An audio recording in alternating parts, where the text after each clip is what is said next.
What's up, y'all? It's me, Miss Ruby. I'm just making this video so I could talk to you guys about the Willie Lynch letter. I said that if you clicked on this video, we could talk about it. What I'm going to do in this video is I'm not going to dissect the Willie Lynch letter because I think that that's something that's probably beyond my capabilities, and even if it's not, I was barely introduced to the existence of this writing a couple years ago at a time that I didn't even think to go dig up and do any research, and I tried to do a little bit today, and I noticed that I'm just going in a circle because half of the people who've read the letter reject it, and they say that it is a hoax, it's fake, and then other people truly believe the contents of this letter to be true.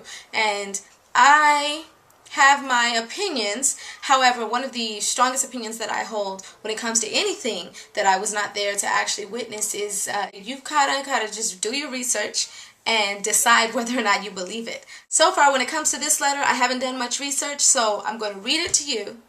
And whether or not you've heard of it before, I really want you to leave comments in the box below. The reason why I'm talking about it is because it coincides with the point that I was making in the last video, More Than a Love Song by Jay Holiday.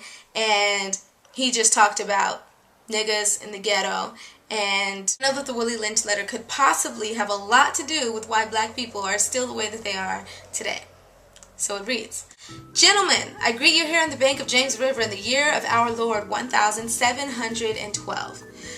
First, I shall thank you, the gentlemen of the colony of Virginia, for bringing me here. I'm here to help you solve some of your problems with slaves. Your invitation reached me on my modest plantation in the West Indies, where I have experimented with some of the newest and still the oldest methods of control of slaves.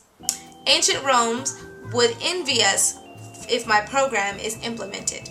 As our boat sailed south on the James River, named for our illustrious king, whose version of the Bible we cherish, I saw enough to know that your problem is not unique. While Rome used cords of wood as crosses for standing human bodies along its highways in great numbers, you are here using the tree and the rope on occasions. I caught the whiff of a dead slave hanging from the tree a couple miles back. You are not only losing valuable stock by hangings, you are having uprisings. Slaves are running away. Your crops are sometimes left in the fields too long for the maximum profit. You suffer occasional fires. Your animals are killed. Gentlemen, you know what your problems are.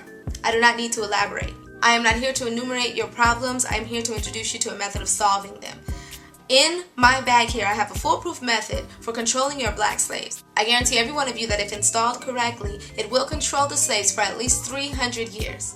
My method is simple. Any member of our family or your overseer can use it. I've outlined a number of differences among the slaves and make the differences bigger. I use fear, distrust, and envy for control. These methods have worked on my modest plantation in the West Indies and will work throughout the South. Take this simple little list of differences and think about them. On top of my list is age, but it's there only because it starts with an A. The second is color or shade. There is intelligence, size, sex, size of plantations and statuses on plantations, attitudes of owners, whether the slaves live in the valley, on the hill, east, west, north, south, have fine hair, coarse hair, or is tall or short.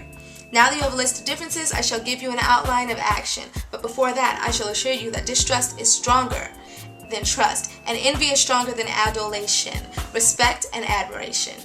The black slaves, after receiving this indoctrination, shall carry on and will become self-refueling and self-generating for hundreds of years, maybe thousands. Don't forget, you must pitch the old black male versus the young black male, and the young black male against the old black male. You must use the dark-skinned slaves versus the light-skinned slaves, and the light-skinned slaves versus the dark-skinned slaves. You must use the female versus the male, and the male versus the female. You must also have your white servants and overseers distrust all blacks. It is necessary that your slaves trust and depend on us. They must love, respect, and trust only us. Gentlemen, these kits are your keys to control. Use them. Have your wives and children use them. Never miss an opportunity. If used intensely for 1 year, the slaves themselves will remain perpetually distrustful of each other.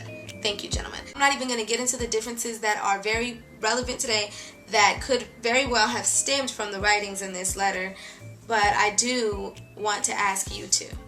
And I will leave comments down below and we can start the discussion. But I do want to say that isn't it interesting that black people have embodied so many of these characteristics that were written about 300 years ago, that we still see that in our people today, that I grew up expecting to get into it with females of my own color more than I expected to get into it with Mexicans or white girls or Asians or Indians or anything like that. And that when you walk out your house and you're living in a black community, you don't feel safe. In the same instance, you can drive into a neighborhood with a lot of Caucasians or Hispanics and for the most part not really feel worried at all. I just think that all these things are very interesting. I think it's a very interesting subject of debate and discussion, and that's why I wanted to read you a little excerpt from the letter and get this conversation going. I do want to let you all know, to my fellow black people, I love you. I love us. And I hope that one day the way that we are, the negative ways that we are, can cease. Check out my website, peacedapart.com. Follow me on Twitter at twitter.com/Miss Ruby with an L instead of an I. That's Miss Ruby, MLSSRUBY. And of course, subscribe to my YouTube channel. Let's get it poppin'. Peace.